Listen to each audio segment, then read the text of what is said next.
I'm Midnight Agent Raw. And I'm Okame. We are the Super Media Bros Podcast. Each week, we give a comedically informative take on movies, music, television, video games, and much more. Put your shades on and listen to all episodes on supermediabrospodcast.com, Apple Podcasts, Spotify, or wherever you listen to your podcasts.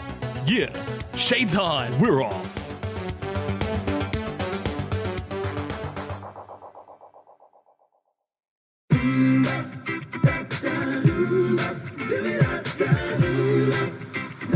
Welcome to the 30 and Nerdy Podcast, brought to you by Advertising Expressions, Creative Theater, Akita Express, and Encore Theatrical Company.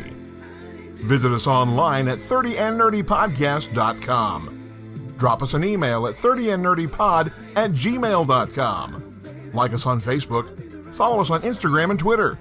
Become a patron of the show at patreon.com/30nerdypodcast. Thanks for tuning in. Hope you enjoy the show. And now, sit back, relax, and get ready to nerd out with your hosts, Josh Davis and Tyler McDaniel.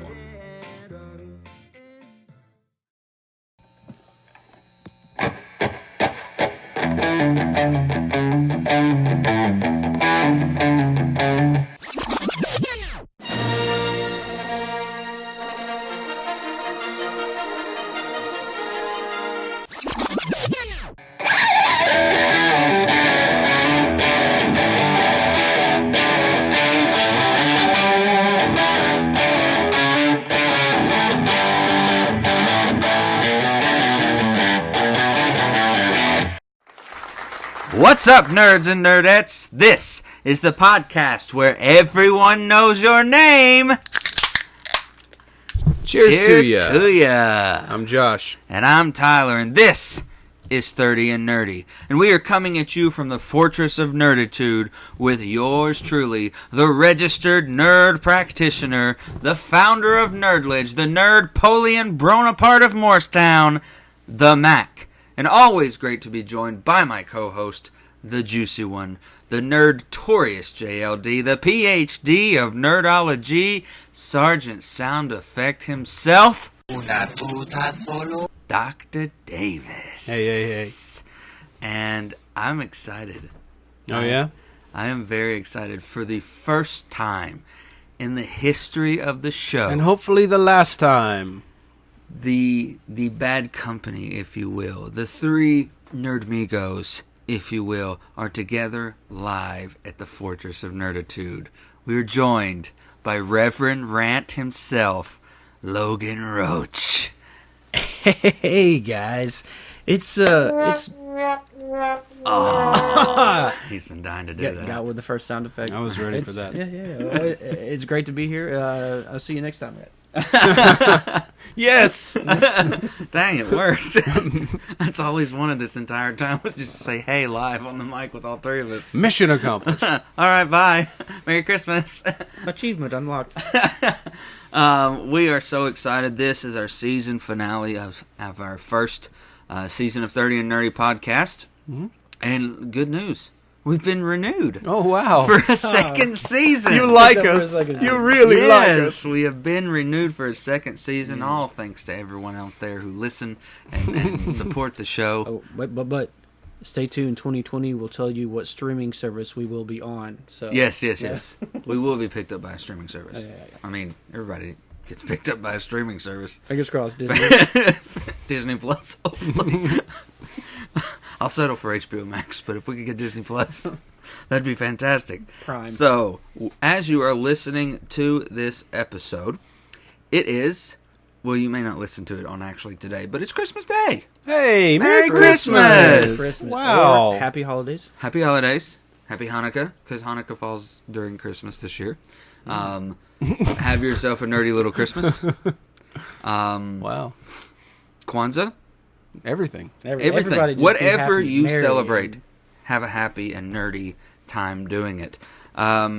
We are very grateful for everyone who has listened, everyone who has tuned in and supported the show as well as rated our show. We hope that if you have not, you will take the time to check us out on podchaser.com or iTunes or Google Play and rate the show. And when you do, consider giving us... 5 stars. Oh, thank you, Emma. You can't say no to that voice. you Come on, can't. she's the A cutest. doll. And I have to say, I love either before we get the show started, every time we record, or like an intermission break, she always comes down to say goodnight to us. She does. Yeah. I love that That part. was super sweet. I love that. Every time we record. And I think that Emma thinks that Uncle Tyler lives down here in Daddy's man cave because I'll walk over to the door or bring her down here something. She'll go, Tyler, Yeah, like she's no, looking for Uncle where's he Tyler. at? He's always here. I mean, what the heck? I thought he lived in this dugout. So we are so excited to be discussing what we're discussing. We have seen the rise of Skywalker twice now. Logan once. Yes, We got to take that final journey together last night, all three of us. Truly the end of an era. Yeah. And last week we talked about Last Jedi. I was kind. I was generous.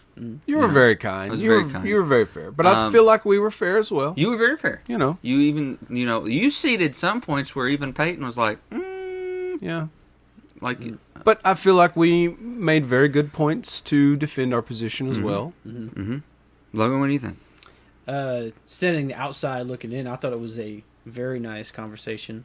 Not too heated. You don't want to go in the last movie like super heated, like we talked about. Right. Yeah. So it was a You wanna nice go in as night. a fan No still. jabs or anything. Just letting it ride and just enjoying. Oh, and I guess we should go ahead and point out, guys, that obviously we're going to be talking about The Rise of Skywalker. So if you haven't seen it, this episode will have spoilers.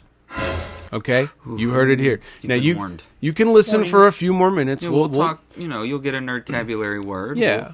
We'll discuss. We'll tell you nerd when you news. got to stop until after you see the movie. Respectful pause. Yeah, Yes. absolutely. Yes. So, But when you do see it, come back. yeah. Rejoin the episode and follow along with us. And you can follow along while you're listening. Let us know what you think, your thoughts with the hashtag 30NNerdyPod, 30NNerdyPod on Twitter. And we love to talk to y'all and get back to y'all. And we've already got a couple of questions discussing about our 2020 season. Got a couple emails like, hey, you should talk about. And we love getting those suggestions and stuff like that. But our January lineup will be announced very soon, and we are very excited. Our Rev of Rant here will host the season premiere, which is a best of nerding in 19. Yes. I know. I gave him an entire episode. You got to run these things by me. I'm sorry. I can't put my name on things that Discuss Logan's this. attached to. I know. 2019 2-day deal. Yes, 2-day deal. He's on the Lesnar contract. Brock Lesnar over here. And we want to thank all of our friends at Patreon and the people who are supporting us. We will, of course, have, by the time you're listening to this, had our Mandalorian Monday conversation, which episode 7 Oh, man. was. Oh my goodness. Game changer. Woo! It was a game changer. I have some concerns. Yes. I have sad many- and concerning. Many concerns. Yes. And that's all we're going to say because you have to be a Patreon member to listen to that. Right. So you can check that out at patreon.com. So, Dr. Davis, what's up, Doc? Hey, man, it's Christmas break. I had my last day of school this past Friday. You made it, buddy. Yeah, it was quite a relief. Oh, yeah. Everybody needs a break sometimes. You know, the kids were ready. I'm ready. So I always enjoy breaks. I get to hang out with people. You know, Logan came to town. The three of us got to get together. So it's something I look forward to every year. I heard from a friend this week, another friend, one that, Tyler, you know as well. Our friend, also named Tyler, he's a little bit younger than us. We've both... Thompson. Yes. Okay. We've both worked with him in the theater and things Yeah. like that over the years. I've known him since he was probably 8 years old. T which squared. I tell everybody that. So, but found out this week, thanks to his wife, letting everybody know on Facebook, Tyler has never seen Star Wars. None of them. Whoa. Yeah. That's an anomaly. Exactly. Which is why it piqued my interest. Because I can't remember the last time that I talked to someone who had just had their first experience with Star Wars. Yeah. Probably never. to Like, be not honest. even, not one. None of them. Wow. like you say, Vader, Luke. And you're like, huh? Right. Who? Are they in a band? Is that the Beatles? So I asked him a couple questions. Okay. And the first question that I asked him, because I just thought it would be really interesting to hear the inside of someone who's not so connected to the fandom like we are. You know? Yeah. I just said, so what took you so long to, watch Star Wars? Because you've surely heard about it your whole life, And he said, the hype train was just too much for me to board. He said he lost interest in wanting to watch Star Wars because of Star Wars fans, believe it or not. He said that any time that anybody found out that he hadn't seen Star Wars, they freak out. Oh my gosh, you've not seen Star Wars, which I was guilty of that as well. But That man was me. all in jest. Yeah, he's talking about me. But he just said that the fan base sort of irritated him a little bit, and I can understand. I get it. I can see that. But I asked him how he felt about it. He said it was okay. He liked it. He'll probably go through and watch the rest of them. He said certain parts of it could have been omitted, like he didn't see the point in it. He expected maybe a little bit more action, but I think he also knows this was 1977, so it's a little bit different. He said he really enjoyed it, but there were a couple times where he was bored, and that's fair. Okay, original Star Wars, in this day and was more age, story, less never action. seen it. Yeah. I can understand. I asked him what were some things that he really liked about it. He said he really liked the connection between Han and Leia, like their banter back and forth. That you can tell they were really rude to each Something other, going but on. he really liked that. He liked Chewbacca and the droids and all that stuff. He said, "I like Chewie and the droids a lot, and not just because they sound like a late '80s funk band." Chewie and the droids. Chewie and the droids. But I asked him one more very important question. I said, "You remember that scene in the bar when the little green alien was talking to Han This is Solo?" a very important question. I said, "So tell me, buddy, who shot first?"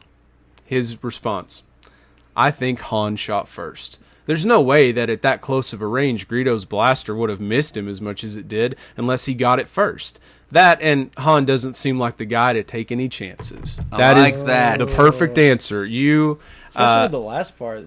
Yeah. If he Tyler, sees a my way out. friend, that was the correct answer. Yes. You win the game. Yes. So, Wait, good we were job. playing a game? We're always playing games here, buddy. Oh, okay.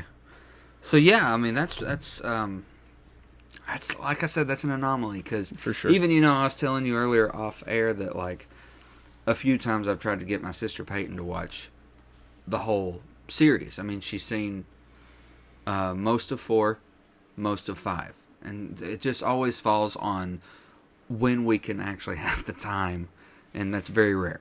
I mean, even during Christmas break, we're go, go, go, go, go. There's not really any time to sit down. But someone who has never seen one, that's an enigma wrapped inside an anomaly. I mean, it's That's just kind of crazy. Like you have to stay away from that. Not Oh, just- yeah. yeah. So that's all. That might almost be a different thing. Like if you're staying away from something, he's probably like, Yeah, I mean, like Yeah, he these kind of fans said, have, like- that was a choice to not have seen it. Yeah, I get it.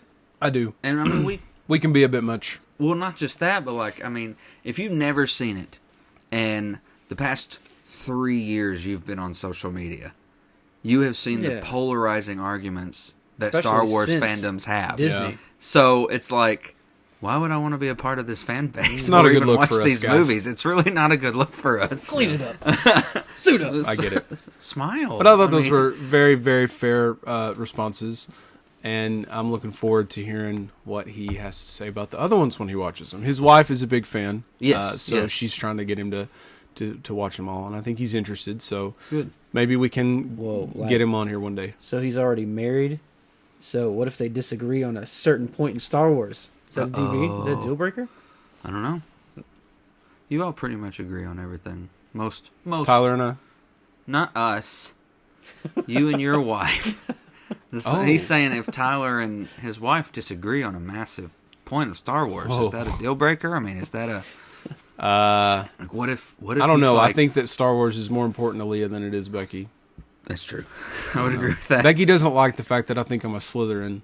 She argues with me about that, but that's Harry Potter's about the most passionate she'll get about a fan base Yes. type thing, fandom, I should Yeah. say. So Well, wow. Thank you, Tyler, for those answers. Those were definitely well put.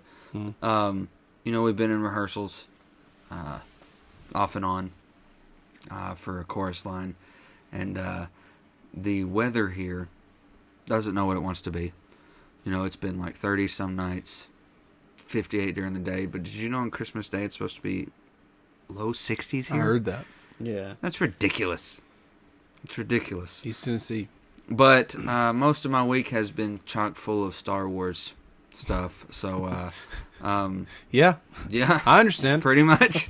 So, you know, we've already said it. This week we are going to be discussing the newest and final, never thought we'd say that, installment of the Skywalker Saga. Yeah. Now, that's just of the Skywalker Saga. right. They have said that they are going to... There will be more. They are going to take a little time. That's Old Republic, hopefully. Gosh, that'd be Wouldn't that be great?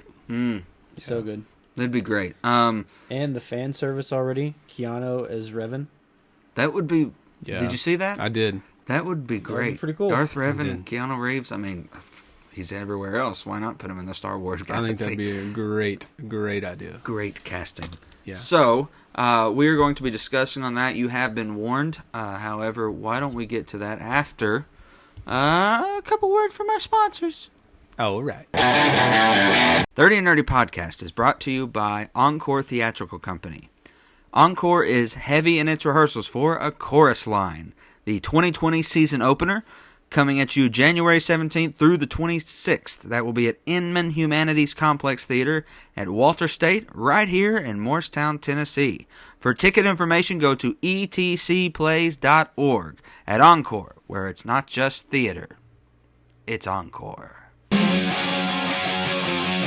All right, time to talk nerdy. And we are ending Star Wars month here at the show, our first edition of Star Wars month, where we've been talking about the sequels and giving different Star Wars terminology. And I am going to end this month with The Great Jedi Purge, Yeah. also known as Order 66.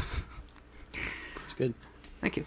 Order 66, ordered by Chancellor Palpatine, named Jedi as traitors of the Republic and ordered clone troopers to hunt and execute all Jedi to their extinction.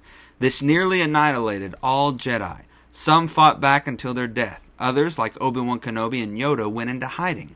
It was a major part of the Clone Wars and led to the fall of the Jedi Order to allow the Galactic Empire to take power. Yeah. So, we're playing a game. You've been playing it, and I just now started playing it, Fallen Order. Yeah. And it takes place 5 or 6 years after this Jedi Purge. Right. And you play one of the younglings that escaped. Cal Kestis. Cal Kestis. He was a Padawan, not a youngling. He was. Not There's a a young, he difference. was a Padawan. There's a difference. And I like the little nuances to, like early on in the game, you see a Separatist ship landing, and like, oh man, I haven't seen a Separatist ship in a while. The Trade Federation Which you then thing. know, oh, that's from the prequels, which was before the Jedi Purge. And I think it opens up, I think, a world of where that's where Star Wars could go.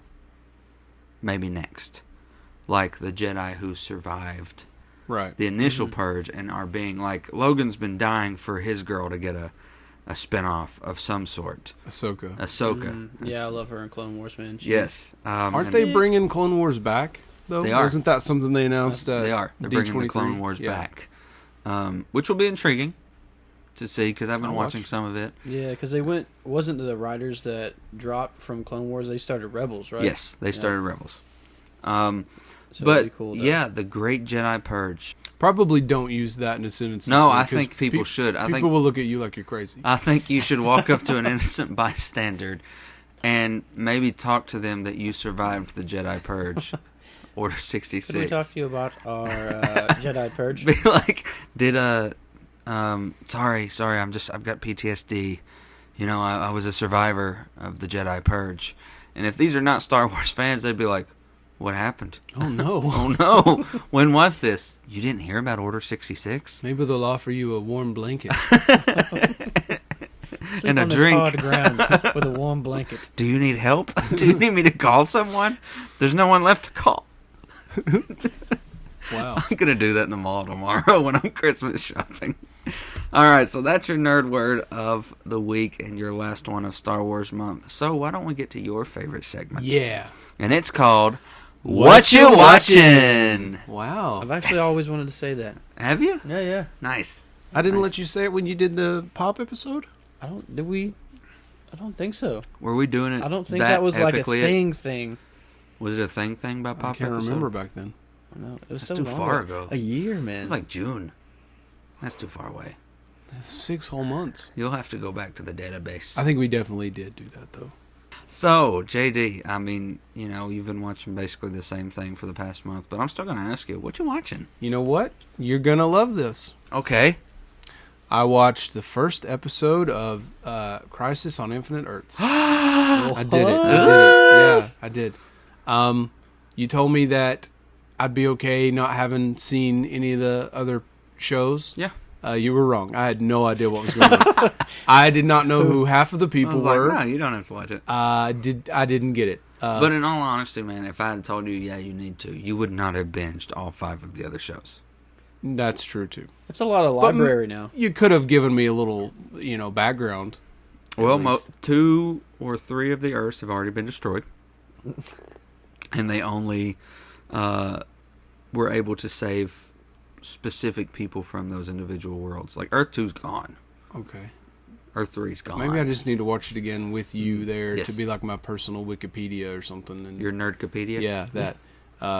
Because I didn't. Branding. I inferred as much as I could Yeah. about what was going on, but yeah, I'm missing a lot. I did like seeing Burt Ward in the beginning. I know. Holy Crimson Skies or something Yeah. like that. That was cool. That was I did not get to see Kevin Conroy yet, though, the second. so I was displeased about that. But I'll keep going. I'll keep trucking along. Good. It's good. Yeah. It's good. And they have you started it, Logan? I haven't. No. They get you. Well, I'm on that, like, as long as Netflix releases it, then I can watch it, but I'm always like a year behind everybody else. Gotcha. So I'm still waiting to finish Flash and catch up a little bit on Arrow. So I'm that way too, but there's the CW app. Yeah. And you can watch that's them for true. free. Which so you've tried to get me on. Tried. Yeah. I have given him my shh, let's not tell anyone. I didn't have to log into I anything. have given him my login for so many things that I have. Oh, yeah. And then he'll be like, what's the password of that? And I'm like, Yeah. I haven't done that yet. I That was wanna- 3 years ago, Logan. I'm one of those friends. I've tried. Trying to keep him up to date. Lifetime +1. He could be up to date on Supernatural if he'd log into the CW app. jeez. But I don't think I'm ready for that. Logan only made it to season he's caught up. 37. He still has 15 more to go, plus the 25 bonus seasons. Shut up. So what have you been watching, Rev? Man, I'm on a little anime kick. So I'm watching One Punch Man right now. I'm like Probably probably the bald-headed guy. yeah, that's like 5 episodes in Yeah. or so, man. But it's so good. It's Saitama's like the lead baldy, so he stands up to which is fun. It's weird. Anime is a weird genre, so he's like standing up to like this half lobster, half man. Gotcha. And that's how his how he was born. He stood up to this guy trying to pick on a kid, and he trained so hard that his hair fell out. So so he's like the season is like he takes everybody out in one punch, so it's like his curse. Like he trained so hard, he's like the best in the world, and he's like, why does it only take one punch? So it's interesting. So, who would win in a fight? One Punch Man or Goku? Oh god, no, that's anime has like we're talking about, fan bases. They have a rough fan base too, so it's like, Oh yeah. Absolutely. oof, I don't even want to get started. We Goku can't- probably rules over most things though. Yeah. I feel like it's sort of understood that, and I'm not an anime guy at all, but that Goku wins everything, right? Yeah. Pretty much. Yeah. Even if he doesn't. He would be the He's- Superman. Yeah, Yeah. he's the Chuck Norris of anime. Pretty much. Pretty much. Yeah. Well, I have been watching, Mandalorian, Star Wars, Clone Wars, but we also... I watched it last year, but I'd forgotten a lot about it. We started, we've watching Christmas movies and stuff like that as a family now that everyone's in town. And have you seen the Christmas Chronicles? The one where Kurt Russell plays Santa Claus No. on Netflix? Dude, it's good. They're making a second one. They are. And Goldie Hawn's going to be in it. His real life wife is playing Mrs. Claus. Yeah. Ah, nice. It's really cool. It's a great spin on the story. Like, there's so many moments where they're like, "You're not Santa. You don't look like him." He's like, "Why? Because I'm not fat holding a Coke? Like, why do they draw me that way?" He's like, "Because I eat cookies in one night, I'm supposed to be this big guy." It's like, just Fair. because I'm able to handle my sugar well. Like, it's really good. It's really a cool spin on it. And everyone should definitely check that out if you haven't. Why don't we get on to the nerd news?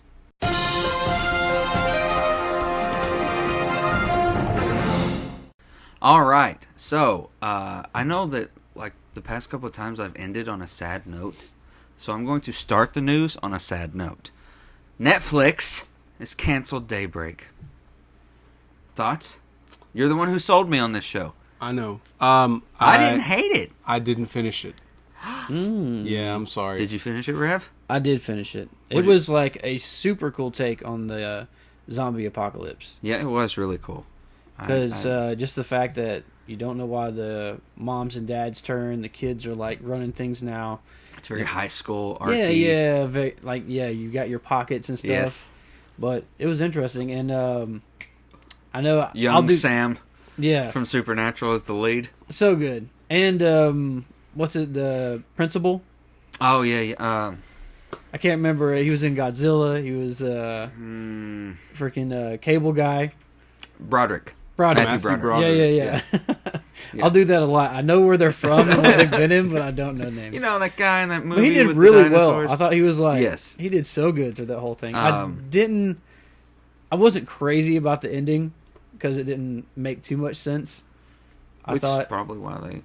yeah, because like Well, maybe they were anticipating a second season, so they ended it on a weird note. That's probably. maybe. But at the 'Cause, same like, you would- time, Netflix doesn't need to do that quick cancellation after Yeah. because you need more original content, Netflix, because you're getting your butt handed to you, and you've got 3 more Yeah. streaming services coming in 2020. That's true. That's very true. But I also feel like they have so much original content that's not any good True. already. You know, Very true. like Got to lock down that Nickelodeon contract. yeah, they got to Absolutely. figure that out. Absolutely. And, you know, not every Netflix original is going to be a Stranger Things Yeah, and Yeah. knock it out of the park. But, yeah, I was a little upset. I was like, well, darn. That kind of stunk because it was a nice new take and modern zombie that wasn't Walking Dead. Yeah. So, which we know that's run its course with a lot of us. So, Unfortunately, because that was like, to start off with The Walking Dead was like so good. so good. So good. yeah. Shall we continue? Nickelodeon is reviving Legends of the Hidden Temple. Nice. And Is it for like an older crowd? it's for an older crowd. Yeah, that's what I heard. Not So kids, it's not for an- kids. It's like so it'd be like us, like us. people watching it.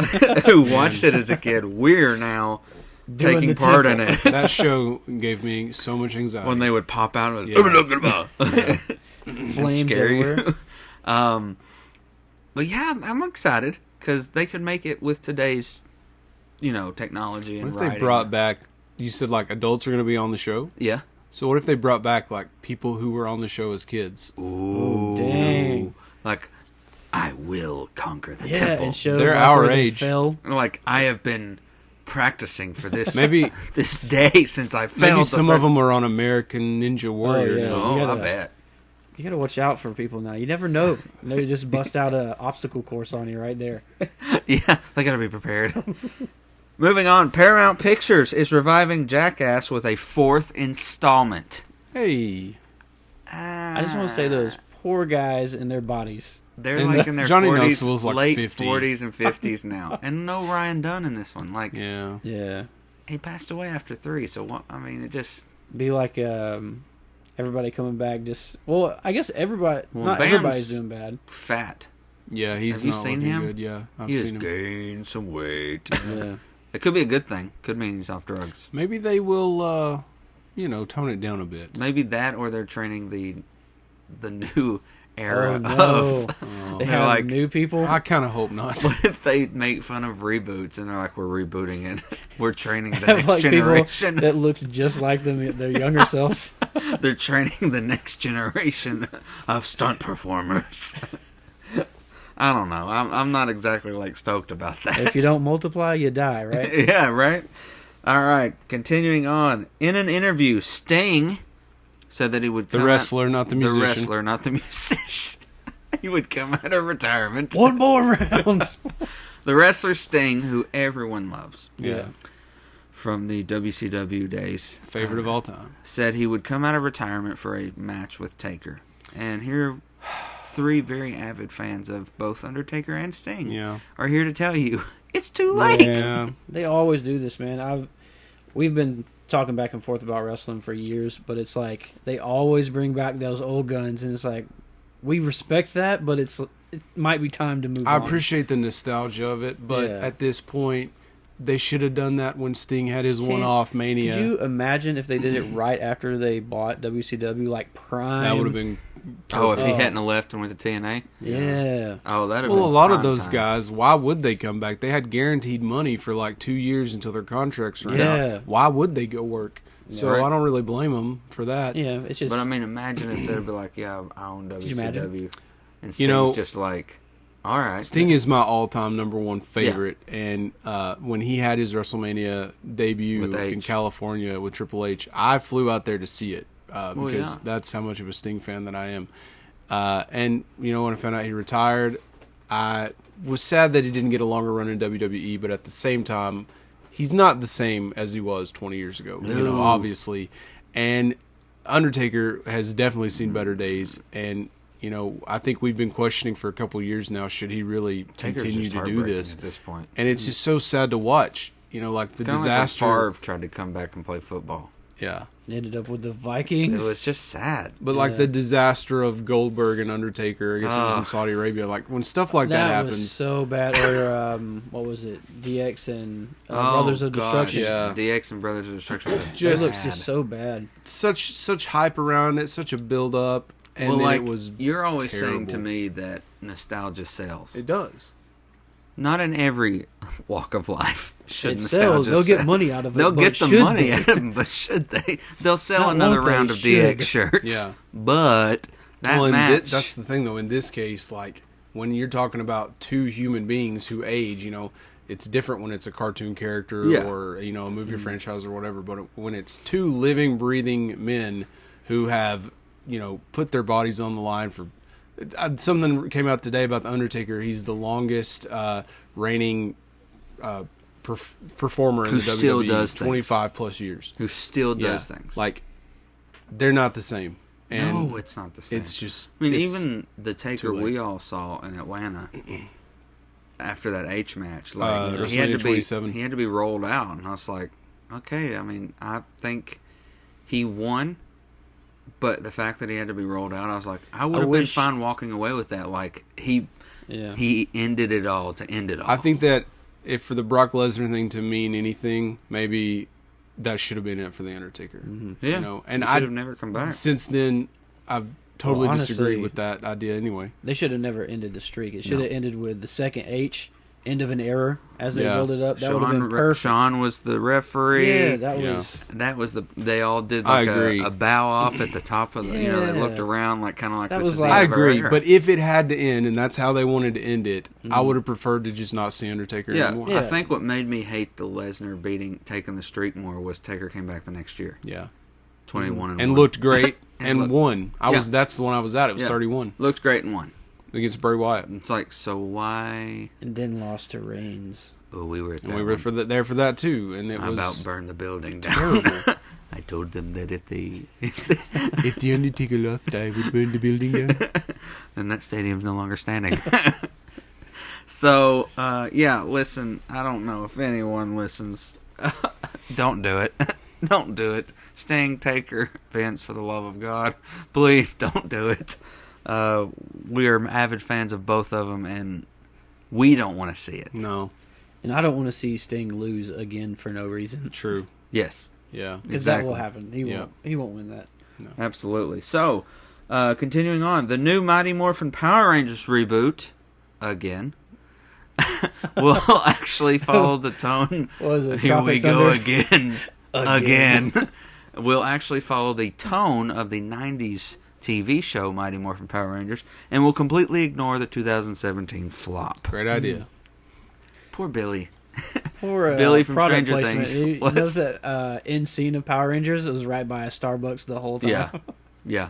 That was terrible. We'll give you this much money if you'll put a Starbucks You saved the world besides- while drinking a mocha Starbucks. latte. What a disaster. And don't forget a cake pop while you're at it. You have But any gift yeah, cards? I mean, when they We have free Wi-Fi. it took Starbucks free Wi-Fi for them to beat Goldar.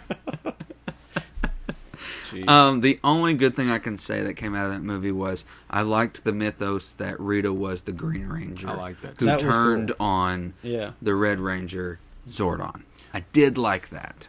Yeah, he's not just a head. You know, But- He's an actual the worst warrior. part about it is the fact that it took an hour and a half to even see him in the Power Ranger suits. Yes. It's like, forgot And there was that no this is about Power Rangers. Green Ranger. Yeah. Like, what the heck? Cool little hint, though, that they Yeah, dropped at Tommy the end Oliver about come to the office. calling him to the office. It was That funny. cool. It was great. Made you think that, oh, he'll be in the sequel. And then they're like, oh, that didn't work. Back to the drawing board, Saban. But yeah, I think going with a more 90s tone instead of bringing the 90s Rangers to the modern era. I think what made them great was it was the 90s. Yeah. Well, and you know, like with the new Wonder Woman, everybody's just setting the tones back in the day, like Stranger Things. Exactly. So you can get away with that. Yeah. Let it be in the 90s. Yeah. I mean, it doesn't have to be in 2019. Let it be in the 90s. And guess who you'll attract? 90s kids. Yeah. Who loved the Power Rangers. Heck, make the entire movie the Green Ranger Saga. But to be fair, I did not. To be to fair, I did not go see the most recent one either. So I I probably saw it on won't- DVD. Yeah, I saw it on Hulu. Oh, red so box. I probably ain't gonna go see a Power Rangers movie either way. To be honest with you. I will. Yeah. I just didn't go that last time because I just didn't have time.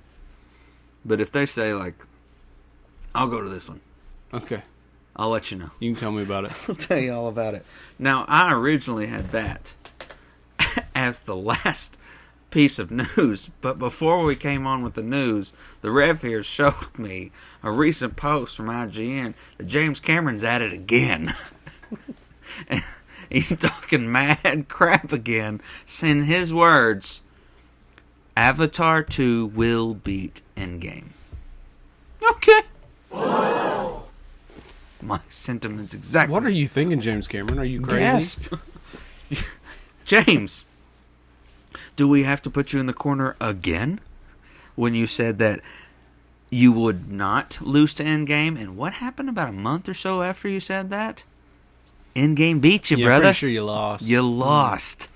But seriously, I mean, James, listen, man. I mean, stick to your Titanic and your Avatar, and that's fine. That's great. But you know, it's respectable he's going out swinging, though. Because he's had, before, you know, Disney took over, he's had the top for a while. So Oh, man. you how got to go long? back after it.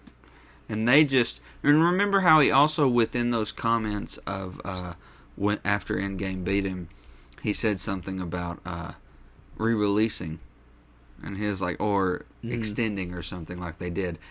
He did the same thing with Avatar, and they're about to do a 10-year anniversary release type thing. I'm like, okay, you're doing the exact same thing you just badmouthed Marvel for doing.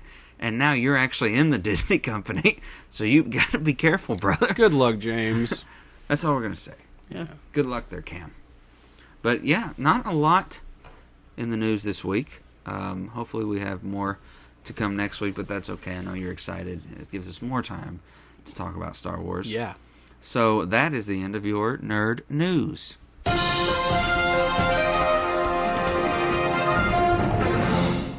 30 and Nerdy is brought to you by Akita Express right here in Morristown, Tennessee.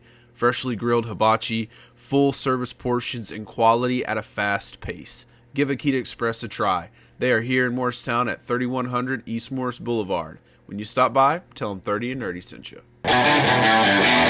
Great news, everybody. We have a store. That's right. You can get your own 30 and Nerdy swag. Just go on over to companycasuals.com/30 and Nerdy swag. That's companycasuals.com/30 and Nerdy swag. We have hats, we have shirts, we have bags, we have hats, anything you can think of. We also have a very special and exclusive limited time run on our Batman and Joker 30 and Nerdy shirts. Those are only going to be available through January 18th, so get your orders in quickly. And if you follow this link that I've given you, again, companycasuals.com/30 and Nerdy swag, you will get a special discount because we love you guys. So go check out our store. Thanks. And we are back. And that means that it is time for us to, on Star Wars, The Rise of Skywalker, the end of the saga. End of an era. Officially the end. Finito. The finally. And at this point, we're going to go ahead and warn you one more time. If you haven't seen the movie, there will be spoilers. So you may want to pause for now and check back in with us after you've seen the movie. Because basically we're going to be giving you a lot of info of what happened in the movie, a full-on synopsis, and you don't want to be spoiled. You want to be fresh. Yes, absolutely. On this. So I'm going to give you a little bit of info first. Okay. Star Wars: The Rise of Skywalker is the 9th and final episode of the Skywalker Saga, spanning almost half a century. This saga has been seen by fans of all ages since the 70s. It has definitely earned its spot as either the greatest, if not second greatest, franchise in all of nerddom. Do you want to know what the first is? Lord of the Rings. You would be correct. Absolutely. Star Wars changed lives, caused debates, became an escape, and even brought more people together from different walks of life. This movie was co-written and directed by J.J. Abrams. It was produced by Lucasfilm and Bad Robot Productions and was distributed by Walt Disney Studios Motion Pictures. So, there were a couple of issues, though, with this installment. After the new trilogy was announced, following Disney's acquisition of Lucasfilm in 2012, it was originally reported that Last Jedi director Rian Johnson would write the script for Episode 9. In August of 2015, Colin Trevorrow was hired to direct the film, while constant collaborator Derek Connolly would co-write a new script. Both would eventually receive story credits with Abrams and Chris Terrio. In September of 2017, Trevorrow left the project following creative differences with producer Kathleen Kennedy, and Abrams was hired to return a few days later. I am glad that Abrams returned for this one. The return of JJ. Because, I mean, you've heard my qualms with Ryan's direction. So, I'm at least glad it finished. And that just follows my qualms with the trilogy. If you're doing a trilogy, changing directors can be very risky. Not a great idea. Not a good idea. Production. Principal photography began in August of 2018 at Pinewood Studios in England and wrapped in February of 2019. Post-production was completed on November 24th of this year. It premiered in LA on December 16th and was released theatrically mere days ago on December 20th here in the United States. And we have seen it twice now, Josh. Logan, you got to see it with us once last night. Yeah, fresh, very fresh. Before we get into the synopsis, initial thoughts going into Rise of Skywalker. What were your initial feelings? I know yours were very positive. I was definitely thinking positively. I firmly believe that if you go in ready to enjoy it, you will. And I also believe that if you go in looking for things to hate, you're going to hate it. Yep. But I was very satisfied, very, very happy. Rev? Yeah, man, I was super excited because we had a ton of conversations back and forth saying that you don't want to go into it with a judgmental heart and mind. So just going in for the enjoyment. And I was super excited going in. So, Me too. I immediately became more excited for this the minute that they announced JJ was coming back. Right. I was immediately just like, okay, he did Force Awakens, and he did us right there. Again, can somebody have qualms with it? Sure, I have some problems with 7, but I liked it. Knowing that he was coming back made me even more like, okay, he's going to fix it. He's going to fix, and he fixed a lot of things I had questions and problems with. Well, it does kind of make you wonder, though, what was the original idea? You know, how much did he change? What would have happened? I don't know. I'd kind of like to know. I mean, think about the Snyder Cut. Joss Whedon changed a lot. Yeah. So maybe he did change a lot. Yeah. Maybe he looked at Ryan's initial script and was like, no, we got to close it out, man. We got to close this chapter. So, yeah, I was excited. We had a blast. There were tears shed. Free popcorn. We did get free popcorn. Your boy got some free popcorn. Yes. That's true, I did. Yes, I did. 2 boxes Y'all of it. weren't expecting that, me walking in, I was like, why did he buy us strutting all up there with popcorn? 2 big boxes of popcorn For the price of... on the house. On the house. She was balling with that popcorn coming up the stairs. Yeah. So I figured we just, like we have done most breakdowns, my friend, we would go through some synopsis, stop here and there, and discuss our thoughts. So, I'll start. I was going to say you should start. I read your mind. 1 year after the Battle of Crate, Kylo Ren obtains a Sith Wayfinder device and travels to the planet Exegol. He discovers a physically impaired Palpatine, who reveals he created Snoke as a puppet to control the First Order and lure Kylo to the dark side, which he did successfully. Palpatine unveils a secret armada of Star Destroyers and tells Kylo to find Rey, who is continuing her Jedi training under General Leia Organa. Meanwhile, Finn, Poe, and Chewbacca retrieve information on Kylo's discovery originating from a First Order mole. After learning that Palpatine has returned, Rey discovers notes on a Sith artifact in the Jedi text Luke Skywalker left behind. Rey, Poe, Finn, Chewbacca, BB-8, and C-3PO leave for Pasana to seek a contact Luke knew, while R2-D2 stays behind with Leia. So, thoughts. A lot in that.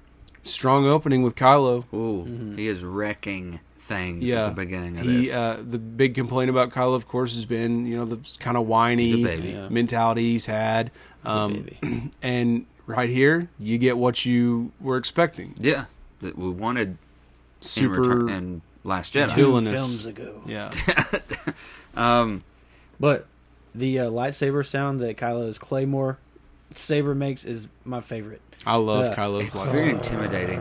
It's not a wong. And if you look at the blade too, it's like sort of unstable too. Yeah, it it's just like he differs a is. lot. Yeah, like he so is. matches chaotic and Yeah, I love it. and it's very powerful. Like we have been, used to Jedi and Sith having these somewhat samurai-esque battles with their lightsabers, but he just comes in swinging, like a knight of Ren. I mean, he's the head of the knight, But like we would see in like King Arthur's day, just these massive claymore swords, and I love because he overpowers most everybody he goes toe to toe with. Like even Rey's trying to be all fanatical when they fought, and he's just swinging away, just like I'll tire him down eventually. Despite his personality, though, I got to say he's always been strong. That power has always been there, and has always been hinted at. If you think one of the first things we see is when he holds that blast. We talked about it. 7th. Yeah. So he's He definitely holds it strong. without his hand. Yeah. Like even when he's having a conversation with Poe, like on the, Effortless. just it's just staying there. One thing in the scene too, I thought was like, wait, who's training Rey? Organa. Yeah, I mean Rey, like who she was like training from that whole time. Yeah. Yeah, that was pretty cool. And it gave us that moment of, well, I mean, yeah, Leia could be a Jedi Master because she was a Jedi, which we did get to see later on. We'll discuss that. Boom. And in this opening little bit we read, I got 5 or 6 questions I had in Jedi answered. Right away. I was like, thank you. Yeah. Thank you, JJ. I ought to give him a call. Thank him personally. Yeah. So what do you think about the Emperor there? It's like you knew in the trailer, like, oh, Palpatine's back. Yeah. And even in the opening scroll, it says, Palpatine is back. Like The they dead hear speak. The dead speak. They hear the voice of Palpatine, like he's back and all that. But when you see him, he's scary. I personally loved it. I loved the flickering light. That was what the warnings were about, by the way. You never straight see... Huh? There were warnings that they put up about if you're sensitive to Strobes, certain yeah. lights and things like that, Yeah. that you could have an episode in the movie, and that comes from the Palpatine effect with the light flickering on his face. But I love the fact that we didn't see him very clearly. You could see his eyes have, They're glazed over and white. I guess he's blind. He's not moving. He's got a big crane moving him around. That he's connected to all these syringes. Fingers crazy, man. Fingers are all are missing. Yeah. So this is the result of Vader throwing him down the thing in the Death Star, and then somehow he was resurrected through his Sith training with Darth Plagueis. Yes, exactly. It terrified me also in the aspect of maybe it's because McDermott's gotten older, but his voice is deeper. They put a lot of effect on. Yeah, on it's that like too. it's more deeper as opposed to up here, and maybe it is because he was dead. He's been seasoned. Yes, yes. It was well done. I loved it because after he gets that Wayfinder, that Sith Wayfinder, to Hexagon, he walks in there with that lightsaber donned, and he's just like, I'm just going to kill the Emperor. Kylo Ren is like, nope, I'm going to kill him. Yeah, he's more powerful. He's sacrificed too much to get to the point where he is to not be ready to fight for it. Yeah, and he's just like, I love how he's just ready to take on the Emperor, and he even like points it at him at one point and goes, what can you give me? And he's like, everything. He reminds me of just Snape. Like how his like demeanor and like everything about him is just the like black cape, the black hair, the long just face, means something when he does it. Pointy face, yeah, absolutely. And we also get the team going to Pasana. This dream team. I mean, I know R2 stays back, but they're going to see a contact that Luke knew, and you don't know who that is yet. This scene was pretty cool. Yeah, the big party going on. And I think both times I've seen it, like when we saw it opening night, I leaned over to Becky and I said, "That's my kind of party." And she said, "Why?" It's like choreographed dancing going on. They're all dancing at the same time. I said, "Yeah, it's like a musical." I leaned over to Logan last night and said, "That's my kind of party." Because it's a celebration, and there's a comedic moment there with 3PO. He knows all about the celebration, and he's like, "You knew this was going on?" "Oh, of course, sir. It's very exciting that we're here at this time." And he just goes on and on. Happens every 42 years. Every 42 years, and they're like, "Oh," and he just goes on, and they look back at him, and he stands there, and then he looks behind him like they're not looking at him. And I've got to say, I don't think enough credit goes to Anthony Daniels. In these 9 episodes, these 9 2 to 2.5 hour movies, he's a constant. The 3PO suit, Yeah. walking around in this ridiculous suit and acting as a droid. Think about it. How many of the characters have been in every single Star Wars movie? He's one of them. He's one of them. He's in all 3 prequels. He's been in all 3 sequels, and he is, of course, in all 3 originals. R2. And R2 as well. Yeah. They might be the only 2. I think so. Yeah. Never underestimate a droid. True. Never underestimate a droid. There is the funny light speed skipping to escape the First Order that was TIE cool. fighters. I liked that. And you get like little glimpses of different planets, systems that they've skipped through. And I thought maybe they are places we've seen or heard of. They're just kind of inferred. Like, I heard a fan theory that one of the places they skipped to was Dathomir.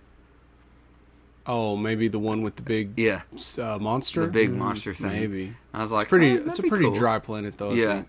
That was pretty cool in the way that Poe and Rey argued with each other when they got back to base. You're a difficult man. You're difficult. You're a difficult man. But from the get-go, man, I enjoyed this. It kind of gave you a Han feel, too, with Poe. Kind of set him up. It's like he's like a risk taker. Like with because they were saying that the Falcon couldn't make those jumps, and he's like, "Well, I just did." I just did. It's like, it just did. Yeah. And he's like, "What'd you do to my droid? What'd you do to the ship?" And they're like back and forth arguing with each other. Kind of like Han and Leia. exactly. There was Yeah. definitely more of a Han and Leia feel there. Like we Not had the interest. yeah, but up not just the, like, not the love interest, Yeah. but like just the back and forth. The bickering. Yeah, the bickering. I was hoping that they'd throw a little fan service into that bickering and have her call him a nerf herder or something like that. Oh, that would've I was been like, good. oh man, she could have called him that, and I'd have been happy with it. But how about you keep reading these? I like hearing you read them. On Pisana, they encounter Lando Calrissian, who leads them to the artifact's last known location in the desert. Kylo learns where Rey is through their Force bond and travels to Pisana with the Knights of Ren. Rey and the others discover the remains of a Sith assassin, his ship, and a dagger inscribed with Sith text, which C-3PO's programming forbids him from interpreting.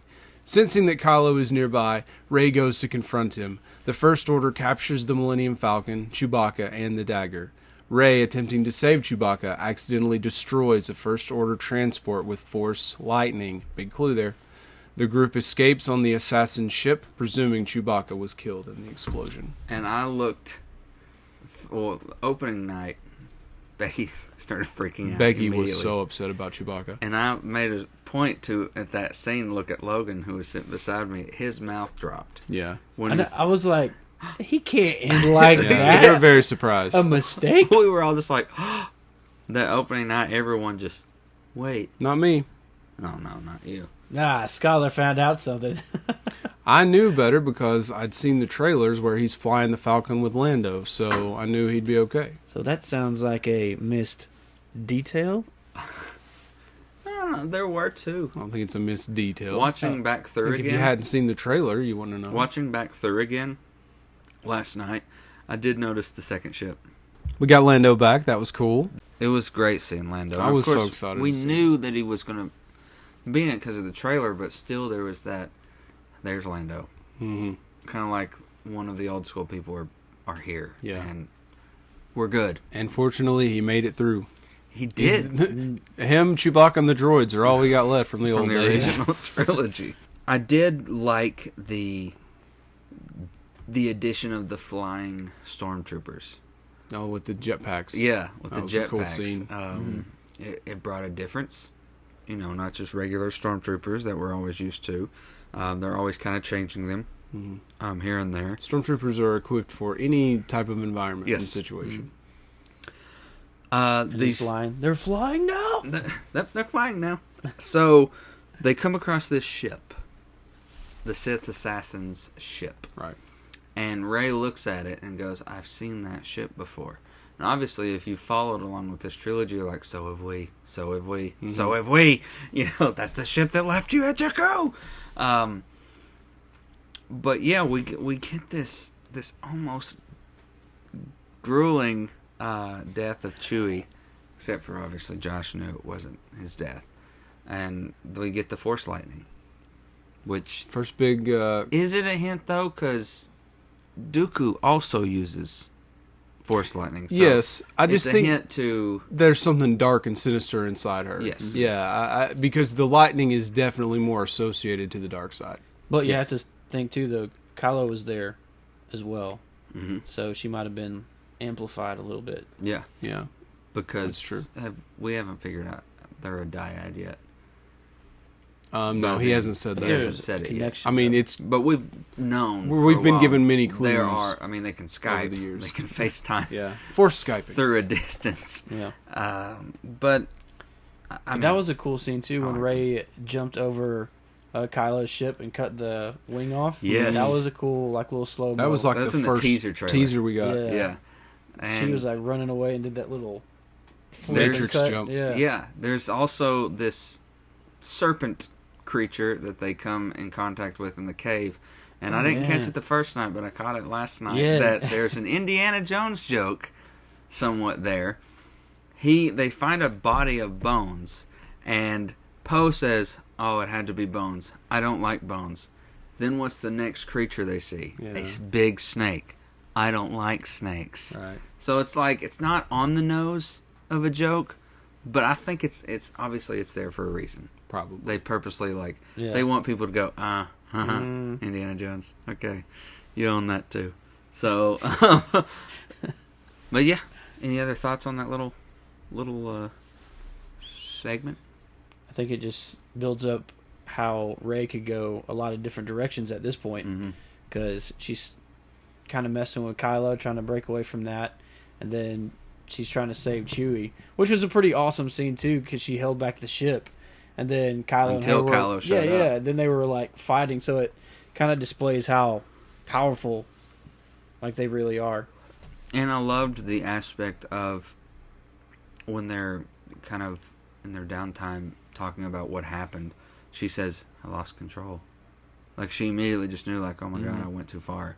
I lost control. And which is, you know, whatever Then you're Jedi like, gets told. oh no. You know, whatever Jedi gets told when you've had a proper master is don't lose control. Don't let your feelings get in the way. She's never really had a proper master, is another thing that I don't think we've taken enough from these trilogies. I will be the first to say is she's not had a proper master. Well, you don't know what Leia's taught her, though. I mean, And we don't really know what all Luke taught her. Well, no. We didn't see everything. I think, you know, just like in the original trilogy when Luke goes to Dagobah, he has learned a lot over that span of time. We just don't need to see every single thing. So that's my argument to that. Okay. Easy there, buddy. Easy Wasn't a with the disagreement. hostility. Gosh. Oh, my gosh. Toxic That's just nerd. what I'm used to, you know?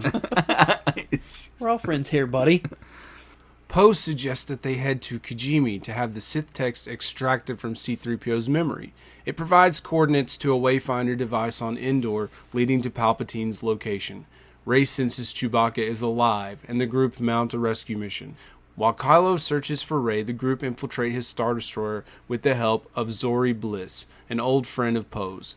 Through the Force, Kylo tells Rey that she is Palpatine's granddaughter. Palpatine has ordered her death as a child, fearing her power. Rey recovers the dagger and has visions of the assassin using it to kill her parents. General Hux discovers the group and reveals himself to be the Mole.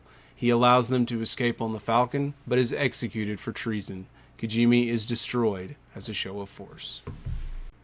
I thought it was kind of odd that they just went into this Star Destroyer guns blazing. Like, in the past, you always try to have a plan, how to infiltrate, be sneaky about things, and they're just landing in there and going in, you know. Because they had that chip, though, right? I think they were also all on high emotion. Because not only did they just see the death of Chewie, but now they've learned that he's alive. And they're almost at this point of whatever it takes. Yeah. Just go in, guns. But we got to go in there. Let's just get it done quickly, and let's get him out of there. And we know that she's just been an emotional wreck already, and that's got Finn on edge because they seem to also have somewhat of a connection. Yeah. In this series, and of course Poe loves guns blazing, so he's just like, I'm here for it. Let's shoot everyone. Ask questions later. But this scene at Kijimi, we get to meet some new characters. We've talked about this little creature. Baba Frank or Baba Frank.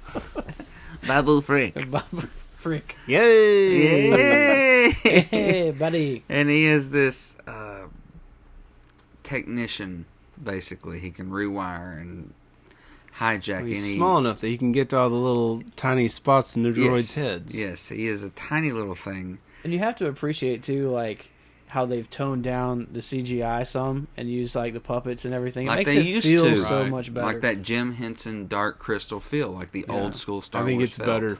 It does. Less CGI works sometimes. Because we were talking about the prequels, and I felt like I just had too so much CGI. much Yeah. CGI. Agreed. So this Babu Frick is He might be one of my favorite characters. in this adorable. And, like, you can only understand certain parts of what he says because he is an alien. Droid memory, go black. Go black. Yeah, black. Hello, Babu Frick. And we get to meet Poe's ex-girlfriend, and they all used to run Zori. together. Zori. Carrie Yeah. Russell. Carrie Russell. She's got these two cool, they look like old school cowboy type pistols, almost like a hand cannon from BioShock or something. And we only get to see her eyes, and we find out super that, cool look though. Yeah, we find out that Poe was part of that gang, and she's trying to get out of this world too because the Empire or First Order has started like abducting the children and taking them into the Stormtrooper Initiative, and they're constantly raiding the town and looking for any loyalists to the Resistance whatsoever. And it's kind of showing that things have gotten darker than Poe even expects. Like, things are bad. Things were bad on Crate. Things are kind of dull on where their base is on the other planet. But this planet's got it rough. And he's just like, I don't know if we even get that scene where he's like, we asked for help at the Battle of Crate, and nobody came. It's got me thinking that nobody's going to come. People are just too afraid, and we have no chance. And she's like, I know you don't believe that. Yeah. There's more of us. She's like, there is more of us. The First Order wins by making you think you're alone. Yeah, they made that big. Yeah. Just like a Poe kind of over the hurdle of like pretty much taking on Leia's role as like a leader. Yeah, pretty much. So they like kind of hit that throughout, like he's trying to become a step up. Yes. And we get this cool little like Skype FaceTime lightsaber fight, which not just shows the connection, but it shows how strong they both are and the connection is. That's something I anticipate a lot of the complainers are going to be up in arms about. That it was a really stupid thing that they could fight without being in the same room or whatever. But I think it's totally cool that it shows that connection that they have. So, and he steals her necklace the first time. He does. Yeah, the first time. They get it analyzed. So they're fighting back and forth, and he's telling her, you're a Palpatine. And Logan asked me last night, he goes, where'd the berries go? And because like they do this back and forth camera thing where like she starts seeing things he's knocked over, and then he starts seeing things she's knocked over. So like he, when fighting, knocked over berries in that little market area he was at, but she sees them fall all over the white floor. Then when they fight, a few seconds later the berries are gone. Logan goes, where'd the berries go? Oops. But then the way he finds out where she's at is she accidentally knocks over Vader's helmet. Yeah. Right. And he sees that fall on the ground beside him, and he's like, oh, that's where you're at. And she's like, no, just tell me. And he's like, no. I'll tell you in a minute. I'll be there to tell you in a minute. Yeah, because at this point he's not even thinking about killing her anymore. He's like, you're going to be with me. Yeah. I held out my hand once, and you wanted to take it. You'll take it again next time I offer it. So we also get to see that Hux was the mole. I wish he had survived. Really? I wish that he... I don't know that it would have worked, but in that moment, I kind of wanted it to be like, I've had a total change of heart. I'm going to join with you guys. It sucks here. And then he, participates in the last battle or something. I don't think I wanted him to have a total change of heart, but when I found out he was the mole, I immediately thought to myself, he's not a mole for the Resistance, he's a mole against Ren. Against and Kylo. Then he gives and that dialogue. He says, I don't care if you win. I just need Ren to lose. Yeah. I just felt like he was mad. never like a good Sith leader, though. I thought he was kind of like the C-3PO of Siths. Oh, no, not in The Force Awakens. He's just like... Force Awakens. He gave that big speech. Well, he's like used for like jokes and like throwaway stuff. Mainly Last Jedi. Yeah. That was mainly in The Last Jedi. He was a big failure after the first movie. Yeah. Nobody took him seriously after that. Somebody has to take the Force choke, He was that guy. Shoot me in the arm. so that they won't believe it. They won't believe it. And he shoots her in the leg, and we get to meet this General Pride, who apparently, from what we've gathered, used to serve the Emperor. It's implied that he was a part of the old Empire. He was a part of the old Empire. He's been there a long time. Yeah, and he is played by, I can never remember his name, but he's a good bad guy. He plays a bad guy in most everything he's in. He delivered... Hux is there with this cane and his bandage around his knee. He's like, it was a focused attack. They shot me in the leg and they made me let them escape. And he goes, oh, really? Is that what happened?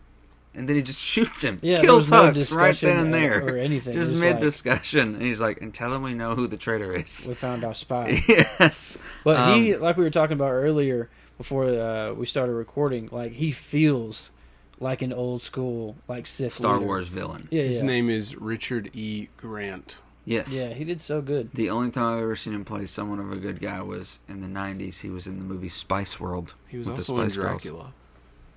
The original? Like the old school Dracula? The 1992 one. Ah. He's a classically trained actor.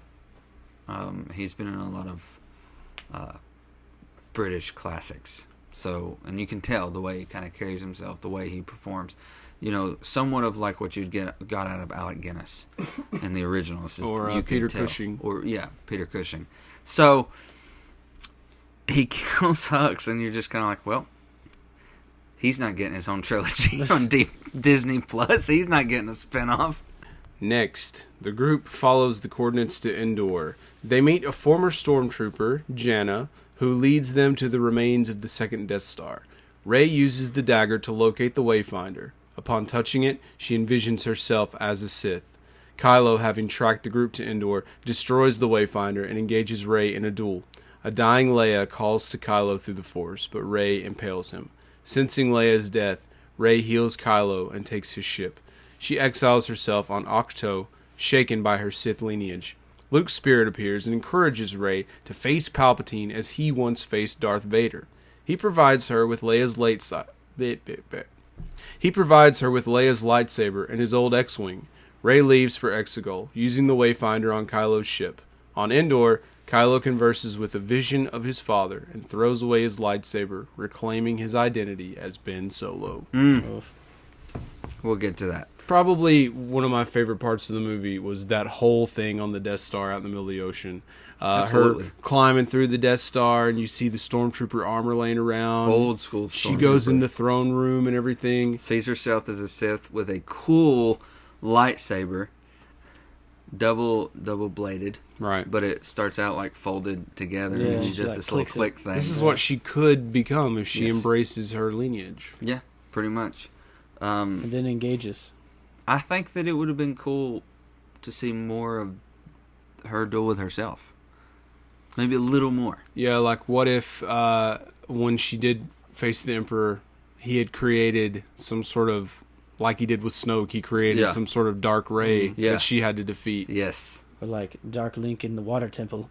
Oh, Never get Shadow past- Link. Yeah. Hardest level ever. So Janna, we get this scene with Finn and this new character we've met, Janna, on Endor. Right. And now, correct me if I'm wrong, the final battle in Return of the Jedi takes place on one of the moons of Endor, correct? Yeah. So this is not the same place where the This is Ewoks not are the at. forest moon of Endor. Okay. No. This is the actual planet, Endor. I don't know for sure that it's the planet Endor or not. I assume Because they it say is. that. Yeah, I guess It's is. on Endor, yeah. And so we get this moment where, like, he says, "Man, why do you have a bunch of First Order parts?" And she goes, "Oh, well, there was a ship wrecked on the other side of the field, and we scavenged it for parts. It was the same ship that we wrecked to this planet when we got here and we revolted." She's saying, "I used to be a stormtrooper," and Finn's like, "I used to be a stormtrooper." And so she says this. It just felt there was this moment where they were asking all of us to execute civilians, and there was just this feeling that this was not the right thing to do. And we're sort of led to believe that it happened in a bunch of them all at once. Yes, at the same time. One might say the Force awakened Yes. within them. That maybe when Finn had his moment after the death of Santeca in Episode 7, that at the same time somewhere else, these other stormtroopers are having their moment. Right. So it kind of begs, like, okay, they're not using clone armies. They're just finding children and raising them in this stormtrooper protocol. Are they purposely looking for Force-sensitive people? I don't think so. Or is this just a... I think they just happen to be, Okay. But I thought that was pretty cool. I was like, okay. Well, but we should also say it doesn't confirm that means that they're Force sensitive. That's just sort of the theory we have. Or is it just the Force stopping what they're doing? Could be that too, because he Because does we've say also been led to that the Force could also be considered as this separate, almost human-like entity. it's like destiny too, Yeah. in a way. And Finn says the thing about the Force brought me to Rey. It led me here and there and wherever. So we don't know for sure that means they're Force sensitive. I just think that's sort of a good way to go with it. Yeah. Like, it just sort of... Definitely hints at it, though. Yeah, I think so. So we get to the Death Star, and after this little snippet of seeing Clone Rey, here's Kylo Ren. And he crushes the Wayfinder she finds. And he's like, the only way you're going to the Emperor now is with me. Smart. And then we get a really cool duel. I know, I was like, man, Last Jedi didn't have any duels. This was a good duel. This was a great duel. This was a really good duel. And waves are crashing, and it's ugly outside and rainy. And basically we get to this point where, like, they're even. It's like neither one of them can really get an upper hand on the other. And Finn tries to charge Yes. Kylo. Finn's like, no! And she uses the Force and shoots him back. She's like, go away. He's going to kill you again. He'll slice you up again. We get this almost another moment of Rey going too far with impaling Kylo. Yeah, the She went too far. Emotions were a little high there. Yes. But we get to see this really peaceful scene with Leia laying down, and Maz is like, Leia now knows what she has to do to reach Ben. It'll take every bit of what she has left. Before, like, Rey got the stab off, Kylo was kind of get the upper hand of her. Yes. Like, just swinging the Claymore, and she was kind of out of breath, and then we're led to believe Leia kind of connected to Kylo. Yeah, and just was like, hey, chill out a little bit. She's just like, Ben. And he stops, and there's like this entire minute and a half moment, it felt like, where everything stopped, and Rey he drops his lightsaber, almost like, okay, I'm done. And like, okay, I won't fight her anymore. I'm sorry. Not necessarily like going back to the light just then, I don't think. I kind of took it more as like he was surprised. It kind of stopped him in his tracks, and he let it go. And she catches it Not and as a just choice. impales him. And I remember that on opening night, we were all like, whoa. Yeah. Just kind of like, whoa. Yeah. Like, didn't see that coming. And it showed her go overboard again. Almost like that. She's taking her first steps to becoming Palpatine, definitely. And then she does something that we haven't seen before. She uses the Force to heal his wound. In this movie is the first time we have seen someone heal with the Force. Like, we never got to see Qui-Gon do it, or Obi-Wan, or... I mean, it was quick, but the snake kind of made it a little bit more... Like, it wasn't out of nowhere with the Kylo thing. But they didn't set it up, like, extended. But it's like we knew that she had it in her. Now, and is this her transferring part of her life force? That's the way I took it. Yeah, I think so. Because that's why but she can still feels a little weaker. Yeah, but she can recover from it. It's not like a permanent. Yeah. Like, I'm pouring out of my glass and into yours, and I don't get it back. Yeah. Okay. Well, I think, unless you do it too much, like he does in the end. yeah. Yes. That's what I was fixing to say. Yes. Like, if you get to the point where you're weak and you stop, you'll regain that power. If you're at 1% of the That's meter what I and you mean by do that. it, you're dead. Yes. We see the death of Leia. As she has given every bit of her essence, herself, her force, to just say have one last chance at saying, come on, Ben. Yeah. This isn't you. And she dies, and you hear that famous, whenever R2's sad, that, Yeah. very sad. And can we talk about how impressive it is that they were able to give Leia a story in this movie and finish her story up very nicely When she's not alive. when she's not even. She filmed enough stuff for them to give her a story. And if you really go into it knowing that, you can tell where some of it is a little awkward and unnatural because they had to just piece things together and make it work.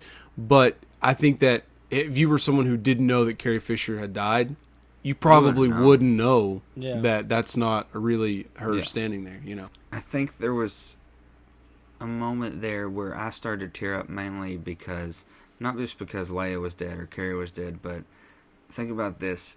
Carrie, one of the first times we see Leia is she's putting the message into R2 for Obi-Wan, and R2's by her bed, when she dies. Yeah. Kind of like this Very fitting. very fitting moment that R2 was, there. But yeah, so then she takes off in his X-Wing or his TIE fighter and goes off, and we get that was one of my favorite parts too. Moment. You just hear from behind him, "Hey kid." When I first heard the "Hey kid," I was like, that's not Luke. And when it shows Han, I was like, man, they did it. Gotcha. They freaking brought Han back. Like, they did it. And they didn't do it in Force Ghost because obviously he's not Force sensitive. Mm-hmm. But it was Ben's memory. Luke said in The Last Jedi, if you strike me down in anger, I'll always be with you just like your father. Han is constantly always with him, which I think is another reason why killing him wasn't enough to turn him completely. Yeah, because he's going to stay with him. He's taking that with him. Yeah. And I loved, and he's like, no, you're dead. And he's like, no, Ben's dead. And Harrison, Han goes, no, Kylo Ren's dead. My son is alive. And we just get that moment where he chucks that Claymore lightsaber away, and he called him Dad. Did you know that was his last full word of dialogue he said in the movie was Dad? He filmed that last? No. That's the last time Kylo speaks in the entire movie is Dad. Wow. I mean, when he lands on the chain, he goes, like that, but his last word he says is Dad. And then he doesn't speak the rest of the movie. Oh. That's nice. Yeah. Worked out. I noticed that last night. I was like, he hasn't talked this entire last quarter of the movie. I was like, the last thing he said was Dad. I guess technically the last thing he said was ouch, though. Technically. Yeah. When he jumped, but the last meaningful thing he said. Yes. I mean, he said Dad. And we see Ben. We kind of see this new lighter stepping. Like, if you notice, like, his steps are lighter now. Like, when he's Kylo, you hear that clunk, clunk, clunk when he walks. And it's just his shoes. But when he's running into Exegol to help Rey, it's like light feet. Almost as if, it's lifted. The dark side's lifted off. Sure. Ghost Luke? Let's talk about the Luke scene. Yes. So she throws, she tries to throw her lightsaber, or Luke's lightsaber, into the fire where she's burning Kylo Ren's TIE fighter, and there's Luke catching it. What are you doing? Yeah. A Jedi's weapon deserves more respect. I think that this was not just Luke saying, I was wrong for how I acted in Last Jedi. I think it was the writer saying that was wrong to write Luke like that. Because if you watch interviews with Hamill, he even says, I question that decision. So, and it was nice to this was the Luke. He finally finally lifted that stinking X-Wing. Oh, that was such excellent fan service. Because remember, he couldn't before he left Dagobah. That's why I figured out my block of why I don't like Rey completely. It's because I think I'm kind of bitter because Rey is kind of what I wanted to see Luke as. Become. Yeah. We never got that on screen, which I know it's not Luke's story anymore. Yeah. He's, you it's whatever. Luke, I wanted that powerful, young, virile Luke after Return of the Jedi. Yeah. I mean, I agree. Then Rey's got it all, and you're like, but Luke earned it. Luke, no. We don't get to see Luke doing backflips and stuff like that. But even when she was like doing the meditation with all the rocks. Yeah. And stuff around her, that meditation scene was super cool. We did get to see one old school scene when Luke was meditating. Remember, he had R2 floating in the air, and he had Yoda floating, and he lost control, like R2. Wow! I love the Luke scene. I feel like it helped. And that was where we got to see that awesome flashback of Luke and Leia training together. So cool. And I love when they do the CG faces to like make they were a young version, like they did with Tarkin in Rogue One, and they did with Leia in Rogue One. That's always done so well. And the fighting choreography in that, like showing that Luke and Leia were amazing duelists. Yeah. Again, it answered something I had a problem with. Is you don't get to see her use the Force till now, and they're like, well, but she had it, and they fixed it here. I would have liked that scene in The Last Jedi, but It was great here. Well, but the whole purpose of that scene was to explain that she knew What she's doing yeah. to train. She could train Rey. Which I see a lot of people having problems with that too. I'm just saying, like, in the future, I think they will. Just because it wasn't, like, elaborated on. And that's, like, one of the biggest gripes of, like, who taught her, like, why is Leia Mary Poppinsing in the ship and stuff. So I don't know if they did enough to, like, silence all of that, but it was nice to have, like, at least an answer. And it silenced me. You know? Silenced me. And it was cool, because it always hints at it at the, the original 3 anyway, so. Yeah. I would have liked a scene with the original 3 altogether, still. Mm-hmm. Or even all 4 of them. That'd have been cool, like a flashback. But it just makes you not like The Last Jedi a little bit. Just because Luke how was is it like you so... word it?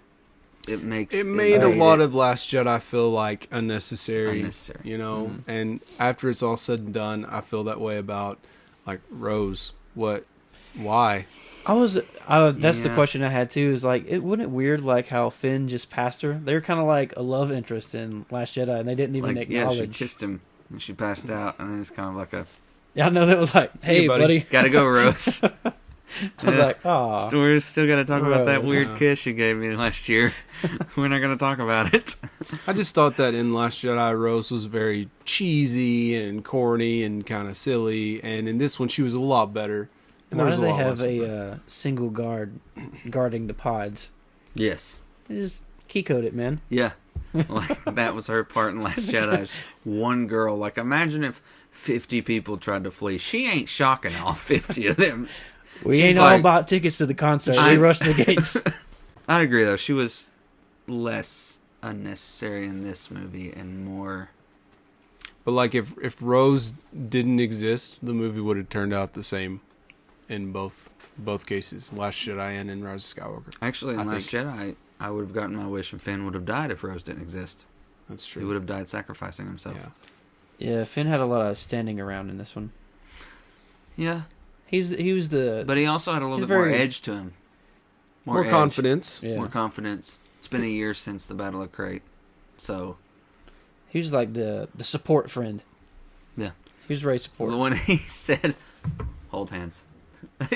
Like, pose like we're holding hands. He's like, we're holding hands. Like, this has been a thing for the past year. Finn's always like, rally up, guys. Circle up, circle up, circle up. Hold your hand.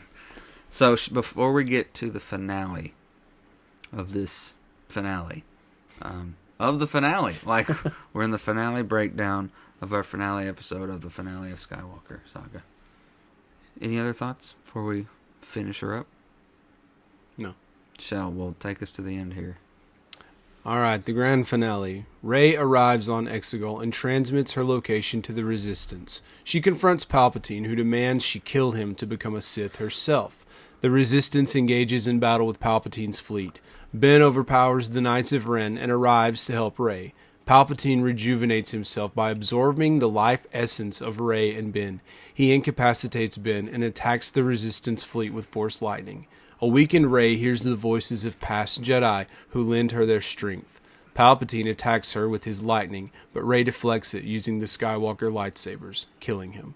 Rey dies soon after, but Ben sacrifices himself by using the Force to resurrect her. The two kiss before Ben becomes one with the Force.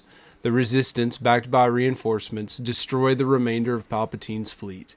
As the galaxy celebrates, Rey visits the Lars homestead on Tatooine and buries the Skywalker lightsabers, having built her own. A local asks her name. As the spirits of Luke and Leia look on, she gives her name as Rey Skywalker, and thus the rise of Skywalker. You think it's her? I think so. Well, I think it's Ben. I think it's a combination of all of them. Okay, I like that. I think that the scene with the Emperor and the big battle there was really, really cool, except for the fact that the Knights of Ren were there and they've served also, Again, like Rose, no purpose in the movie. We've been hearing about the Knights of Ren since episode 7. I have been looking forward to the Knights of Ren. Same. And we just now got them in this, and they're a posse. That's what they are. That's a gripe I have for sure. They are, if if I were to become a famous actor, I would have 5, or like the show that you love to watch, Rev. Remember Jeremy Piven was in it? Entourage. They're his entourage. Yeah. That's all it is. Mm-hmm. I mean, I was under the impression they were the students he took from Luke. I think that, I still think that's the case. None of them used lightsabers or the Force ever again. I've been wanting this. Yeah, they were underwhelming. Very underwhelming. This is like no purpose. Yeah. But beyond that, all the stuff with Emperor I thought was really, really cool. I liked when he absorbed their life force and he was sort of young again. And we saw our old school Emperor old yellow-eyed again. Emperor. Love that. The big battle when we sort of had an Avengers Assemble moment. Yes. When Poe's given up and, I think they took that straight out of... I mean, Disney owns them both. Yeah. That was straight out of Endgame. It's hopeless. We are at, like...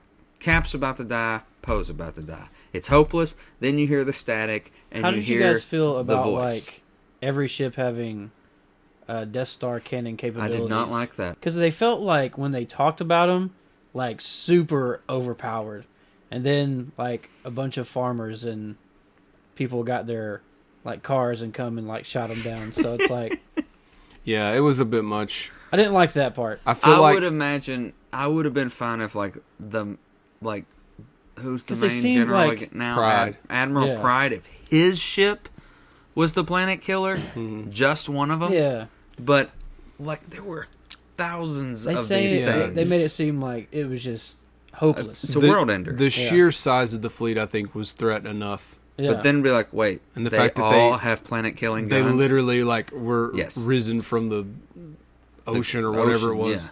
Yeah. Ice. I think it was all ice. So, it's just straight out of Endgame. Because it's hopeless. Still felt cool, though. It's pointless. We're all going to die. So many. And then there's the static. Too. And then there's the static through the headset. Instead of saying, on your left, Cap, you hear, but there's more of us, Poe.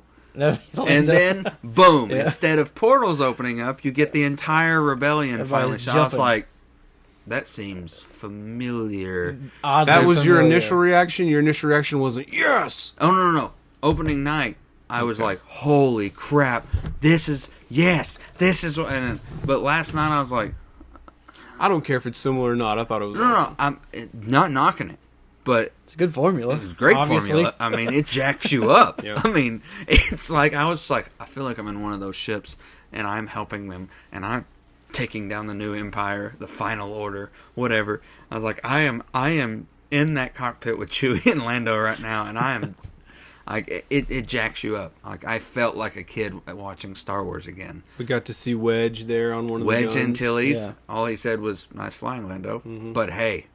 Fan service. Yep. Flashback. How did you guys feel about the Saber Pass?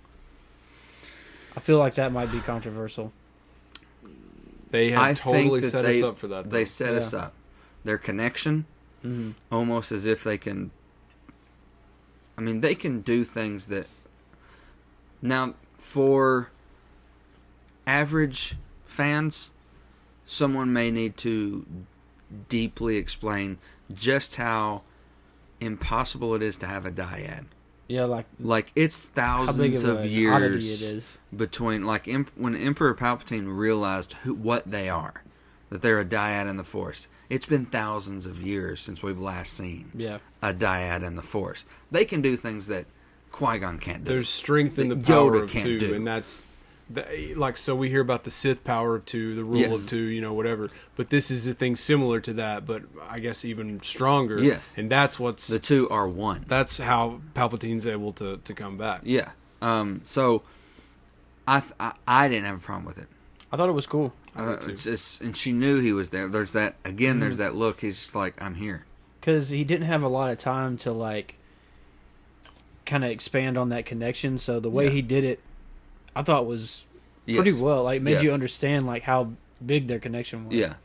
Yeah. And I think they tried to explain it in Last Jedi when Luke says, "I've seen raw power like this before."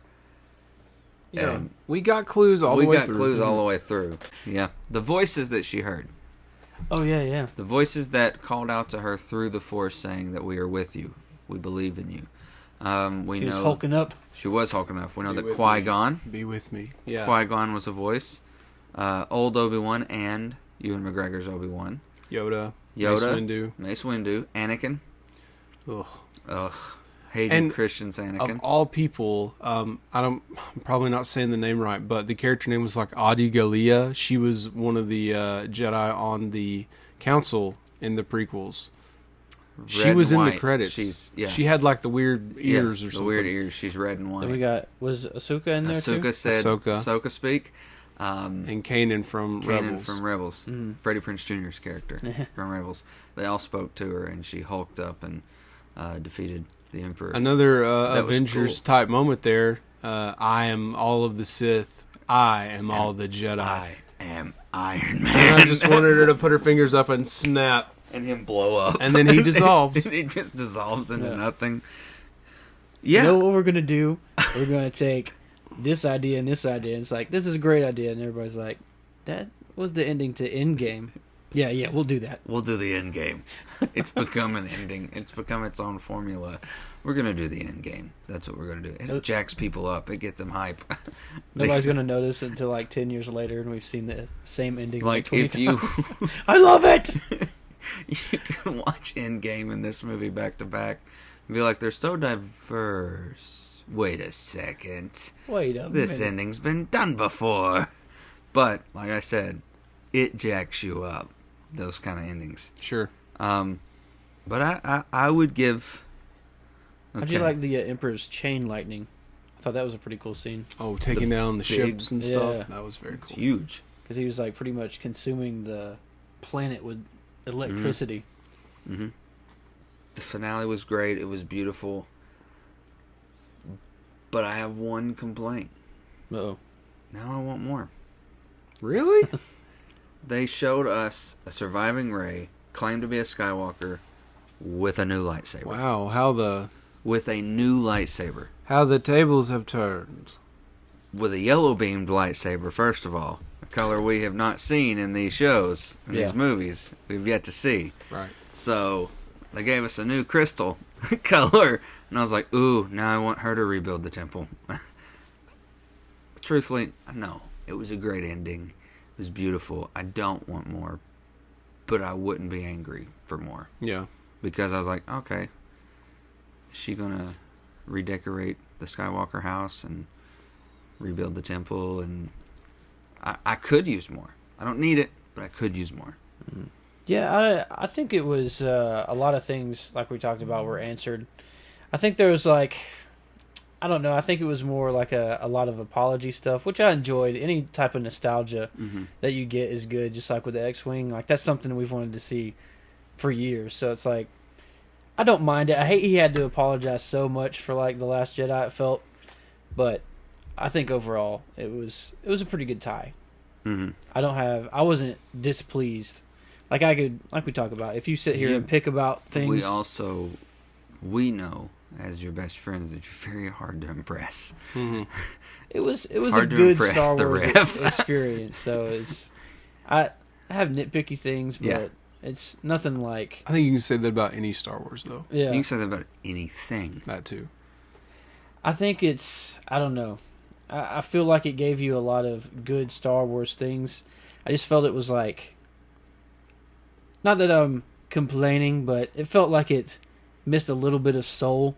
Like, you got a lot of Star Wars casing, which was awesome, which I'm not complaining about, but it felt like, I wish, since it's a new story, like it would have like some type of like, not so much of the old feel.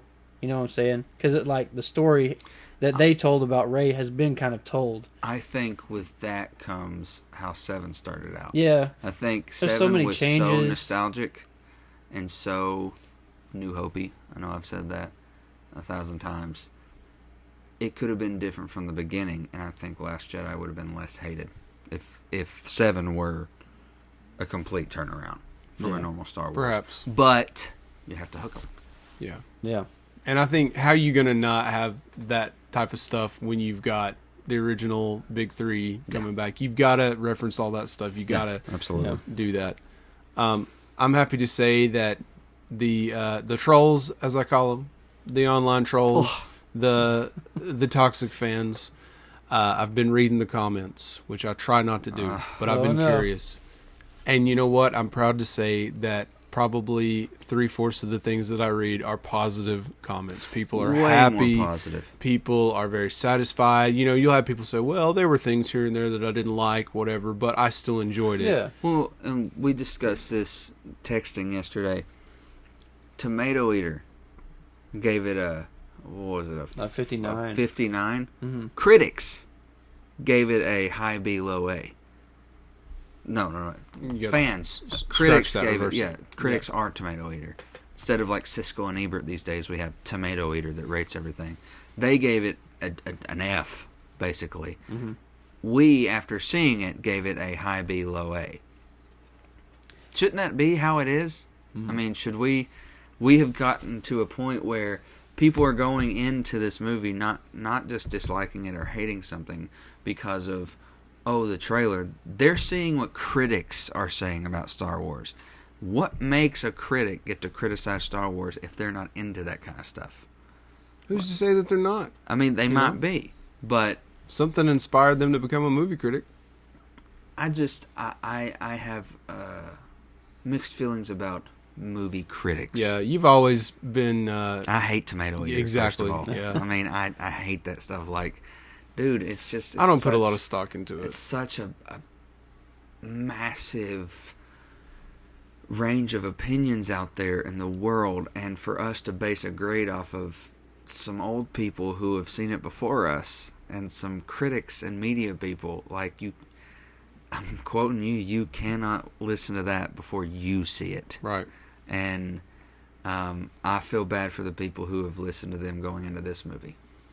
Going into it negative. I saw a lot of people say they were going to avoid it because of that, which did make me sad. But, you know, if they would take the time to listen their loss. To the fans. We've seen it. It's their loss. You know, people are pretty happy. I think it opened with it. to 45 million opening night. I've been a critic of the critics anytime we talk about it. So I think if you have listened to the negative hype going into it and you're keeping away from watching it for that reason, that's stupid. I think you need to go see it and make your own determination. I will say one of my big questions that I've had since Force Awakens was not answered. We did not find out how Maz got Luke's lightsaber. No, we didn't. She said in that first movie, that's a story for another time. And Maz, this was the time because it was the last movie. So how did you get the lightsaber? I've got another one too. Y'all remember when they were sinking in the sand and Finn said, "I've got something to tell you," and he cut it off and then he never said it? Did he end up saying it? No. He never asked her. Yeah, we don't know what 2 that or was. 3 times What someone said, "What were you going to tell Ray?" I know, because Ray asked like a bunch of I'll times. tell you later. Then Poe asked, "Yeah, what were you going to tell?" Say? None of your business. Now's not the time. I'm sorry. Is it a bad time? I mean... Not that that's like a gripe. I was just wondering what he said. Just... Fun fact, Star Wars Rise of Skywalker Force Grips third best December opening of all time with 193 million plus. Worldwide? I Countrywide? assume so. Worldwide. It doesn't That's the say. worldwide box office. That's great. That's 90 awesome. million on Friday. Looks to earn around 190 million for its domestic opening weekend. Yep. Quite a night. Quite a weekend. So, a couple of questions. Our friend Megan Birchfield has been messaging me today with thoughts and questions. And have you seen it? Have you seen it? What about this? She is heartbroken.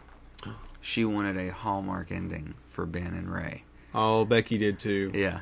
She was like, "You can't die after you kiss." Megan and Becky need to get together and have cocoa and cry. Yeah, because like they can write their own fan fiction about the life of Ben and Ray. Today, Becky was like, "I'm still thinking about how he died in the end." She said, "You cannot. How do you get kissed and die?" I said, "It's Ray's kiss of death." She said, "I'm so shook. I just needed someone to explain my extreme grief. Thank you for letting me vent." And she also asked, first off, why would they let us astray like that, build up this connection, and just let him die like that? And she also asked, what Logan already asked, what did Finn want to say? Do you think it was "I love you"? I have no idea. I think he was wanting to say, "I think I'm force sensitive," I've kind of wondered that. because he keeps talking about these feelings, and maybe he's like, "I need to talk to her about it," because Because he mentioned that quite a bit. Yeah, 2 or 3 it's a times. feeling. Like, it's a it's feeling, just a feeling. and that's what the force is for a lot of people. It's just a feeling. Mm-hmm. But love, in all honesty, one thing I've enjoyed about this trilogy is there's not really been an overlying love subplot. A Leia and Han love subplot, a Anakin and Padme love subplot. Love was not a main factor of these storylines, and I actually liked it. I did too. I'm glad that they left. And no offense to Love. But it just Ray a chance to shine too, though. On her not own. need a love. I don't need no man. Yeah, I like that. What were you looking up there, JD? Just what the internet says about Finn. What are people saying? Love? What we said. No. Oh, the Force? Yeah. Okay. Which, hey, but we could talk about spin-offs, but they all 3 came on record saying that they're done. They're done. They will not return for anything Star Wars. Unless it's a Hayden ghost 10 years later. So, biggest takeaways from this movie. Final thoughts, final takeaways. I think that people will look back on this trilogy with a more positive attitude because of the conclusion, which is good because, as I've said multiple times, I think people have been far too harsh about this trilogy. And it definitely has highs and lows, as anything does. But I think they ended strong, and I enjoyed it. Don't agree. Rev? I think it ended strong. I don't think The Last Jedi will ever be really in my Christmas playlist of Star Wars. But it was good. It was a good ending. It was a good journey trying to kind of correct the course. So ending-wise, I have very little complaints. And I really like the evolution of Kylo in just this movie alone. He made it seem like he was the Sith bad guy that we needed. Yeah. But also the redemption he needed. Yeah, the redemption arc was very great, too. And like I said, I wanted him to be... I didn't mind him being redeemed, but I also didn't want him living. Yeah. I got that, I mean, I didn't think he could live and marry Rey having killed his father. Yeah. I mean, you can be redeemed, but still have to die because he killed thousands of people. I don't know if you redeem that. I think that's like just in his mind, it was like kind of just clear with that. Yeah. Because he's sacrificing for someone else. So yeah. Full circle redemption. It's think. awesome. I think. I'm excited to one day show these 9 films to my kids, and kind of be like, maybe fast forward the Phantom Menace a little bit. Probably. No, not me. I gotta put them through the same crap I went through. Yeah, you gotta. A true fan has to. You gotta see put it them all. through it. You gotta stick it out. So, speaking of that, and this is improv, which Josh loves. This whole episode has been improv. That's true. Rank them. Worst to best. Phantom Menace. Worst, obviously. Attack of the Clones. Okay. The Last Jedi. Okay. Are we doing just the... We're not doing like just the 9. Force Awakens. Revenge of the Sith. Rise of Skywalker. A New Hope. Return of the Jedi. Empire Strikes Back. I'd have to completely agree with you. That's a good one. That's my rankings. That's how I had it ranked in my head. I was like, I bet we're different. But no. That's how I'd rank it. I'm proud of you. Last Jedi was low down there. I like that. But yeah, that's... I never said it was my favorite. Only question I have left is what's next? What direction would you take this franchise if they were to say, I know that we've said Knights of the Old Republic, but what are some other things you want to venture into? If they were to say continuation to this story, or what's next? For the franchise, if they were to say, we're giving you an idea for this, you give us what you want to see, this franchise take? What turn do we take? It looks like Mandalorian is the right direction to go. Yes. That's doing well, and I think that's going to continue to do well. If they can keep giving us stuff like that while the Star Wars boom is still going, and I don't think Star Wars is going anywhere anytime soon, don't get me wrong, but... Was it not Feige? Kathleen Kennedy said that our generation, 30-year-olds, our age, would die before the end of Star Wars. Yeah, that's probably true. So, I mean, Knights of the Old Republic, I think that's a have to. I think that there's Maybe enough something fans with out Maul. there. Yes, Maul needs his own series. I would love that. Especially if you watched Rebels and read his comics. He has so much to work with. Well, and on Solo, we were talking about. The Yeah, day, he he's pops like up. a leader of like a gang. He's the Crimson something. I cannot remember. Crimson Dawn, yes, that's it. He's got so much because he basically becomes like a wild card. He's not Sith or Jedi. He's trying to kill both Dooku and the Emperor, but also kill Obi-Wan and the Jedi. So he's like this wild card, and I was like, he's got great stuff to work with. Give him a D+ series. Give him a movie. Give him a trilogy. Darth Maul is the direction I'd go in. I'd give Ahsoka. I'd like to, for sure. Yeah, that'd be cool. I'd like to venture into that stuff. Stuff's after Order 66. She's in Rebels. Yeah, I want to see Rebels as big screen stuff. Yeah. Or Disney Plus live action. We haven't really had like a really like an alien like protagonist. lead. No, we haven't. So They've all that'd been be cool. human. Be interesting. Yeah, I would agree. I think you keep it going because you have to strike while the iron's hot, and Mandalorian's the right direction, which we will see the finale soon. We are getting near the end of Mandalorian. Oh God! I'd be interested to see what direction they take, which we know it's been renewed already, for season 2. So I guarantee you there'll be a massive cliffhanger. Which where can you find those episodes? Oh, those episodes can be found on Patreon only. Yes, Mandalorian Mondays for 30 and Nerdy are Patreon supporter episodes.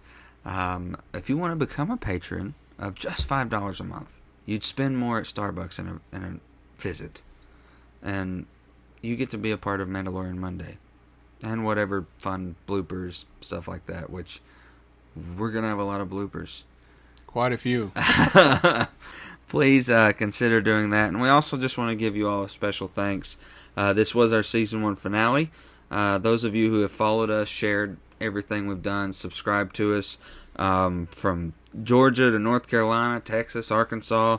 We also have listeners in Spain, and Scotland, Ireland, even Canada, Nova Scotia, Mexico, and finally, of course, our home state of Tennessee. Go Vols. Go Vols. Thank you all very much, and we look forward to Season 2, and I believe our dear friend Rev here will be hosting our premiere. Thank you, of course, to all of our listeners. Thank you very much. We look forward to seeing you in Season 2, and as always, stay nerdy, and we'll catch you later.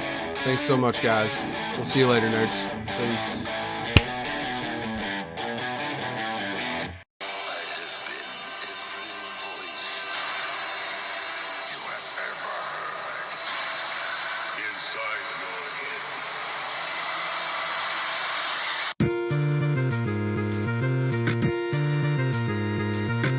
You've been listening to the 30 and Nerdy Podcast with your hosts, Tyler McDaniel and Josh Davis.